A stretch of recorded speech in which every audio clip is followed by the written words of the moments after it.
Bonjour, bonsoir à tous et bienvenue dans ce nouvel épisode de Fantine Flash. Perdre du poids facilement avec une petite piqûre par semaine, ça peut faire rêver, hein? J'avoue, j'ai envie d'y croire aussi et c'est un rêve qui peut devenir réalité depuis le 4 décembre et l'avis de la Haute Autorité de Santé. Alors qu'est-ce que c'est? Pourquoi c'est génial ou pas? Et qui peut en bénéficier?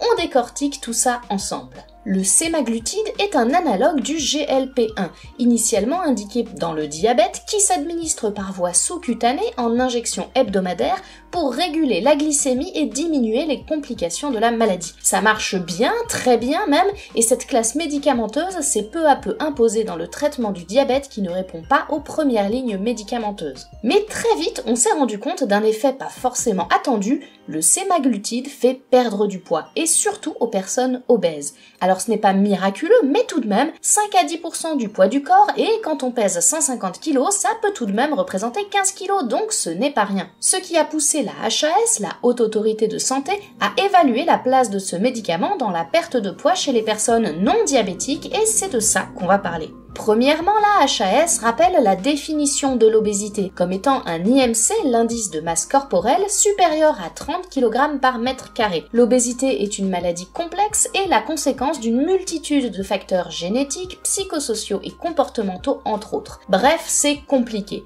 Le problème, c'est que l'obésité en elle-même peut provoquer du diabète, des maladies cardiovasculaires, des difficultés à faire de l'activité physique. Ce n'est donc pas à prendre à la légère, d'autant qu'en France, on estime que 15 à 20% de la population adulte est obèse, dont environ 5% en obésité de stade 2 à 3, c'est-à-dire avec un IMC supérieur ou égal à 35. Et surtout, ces chiffres augmentent rapidement et de façon plutôt inquiétante. Alors attention, il ne s'agit pas ici de se demander quelles sont les causes de l'obésité, c'est extrêmement complexe et il serait stupide de simplement blâmer les personnes atteintes en leur disant de manger moins et de faire plus de sport. On l'a dit, les déterminants sont bien plus nombreux et complexes et des solutions médicamenteuses sont donc nécessaires comme pour n'importe quelle maladie. Parce qu'actuellement c'est en fait surtout comme ça qu'on fait. On propose un accompagnement diététique, sportif et psychologique et si ça ne marche pas, une chirurgie bariatrique qui, bien que très efficace, a de nombreux effets indésirables et des complications bien connues. Il est donc clair qu'un médicament permettant aux personnes obèses de perdre du poids, ce serait une avancée de santé publique majeure. Alors, d'accord, mais est-ce que ce sémaglutide est une option valable et pertinente? Examinons la bibliographie ou plutôt le résumé que nous en fait la HAS. 8 essais contrôlés randomisés en double aveugle ont été menés, c'est-à-dire qu'on a comparé deux groupes de personnes obèses qui prenaient soit le sémaglutide, soit un placebo ou un autre traitement dans un des essais. Dans tous les cas, le sémaglutide a été utilisé en complément d'un traitement non médicamenteux de l'obésité avec une alimentation hypocalorique et une augmentation de l'activité physique. Et ça c'est très important, car je le répète, ce n'est pas un traitement miracle qui va remplacer ces mesures, c'est un outil supplémentaire. Et les résultats sont édifiants.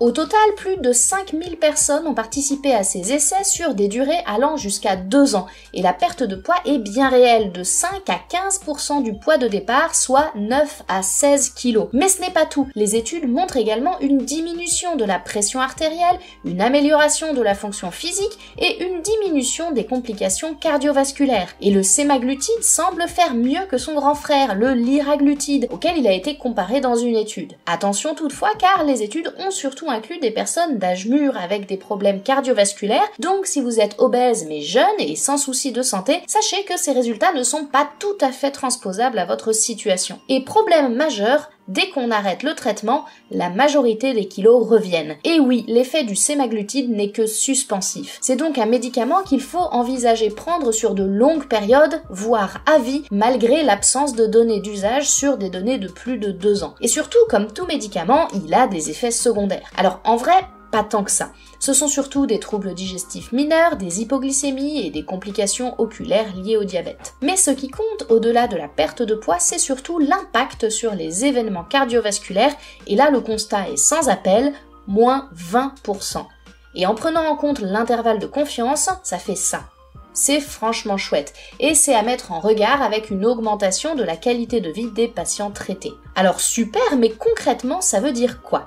Eh bien, on ne change pas une équipe qui gagne. Si vous êtes obèse et que vous voulez perdre du poids et diminuer le risque de maladies cardiovasculaires, le premier axe reste la nutrition, avec un accompagnement diététique vers un régime hypocalorique, un accompagnement psychologique et une augmentation de l'activité physique, si nécessaire avec un kinésithérapeute ou des coachs formés à l'activité physique adaptée. Mais si ça ne marche pas ou que ça ne suffit pas, c'est-à-dire qu'après 6 mois, la perte de poids est de moins de 5% de votre poids initial, et s'il y a un IMC d'au moins 35 sans diabète, le sémaglutide est une option parfaitement envisageable, qui pourrait faire baisser le poids et diminuer le risque de maladies cardiovasculaires. La HAS a donc estimé le service médical rendu par le sémaglutide comme important dans le cas précédemment cité, et uniquement dans ce cas-là.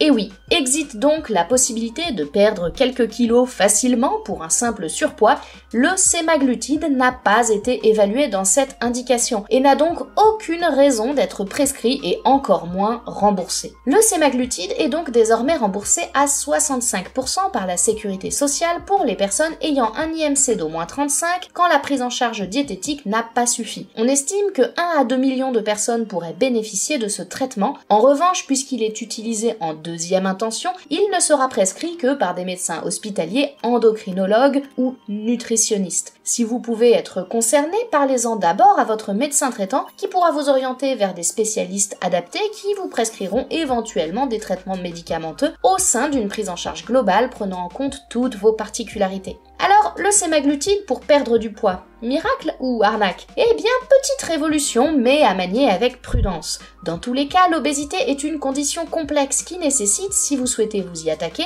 du temps et une bonne alliance avec les professionnels de santé qui vous accompagneront. Je tiens à préciser que je n'ai aucun lien d'intérêt avec le sujet et que le laboratoire commercialisant le sémaglutide ne m'a absolument pas rémunéré pour cette vidéo. Allez, on se retrouve très bientôt pour un nouvel épisode Flash. D'ici là, portez-vous bien et gardez votre esprit critique.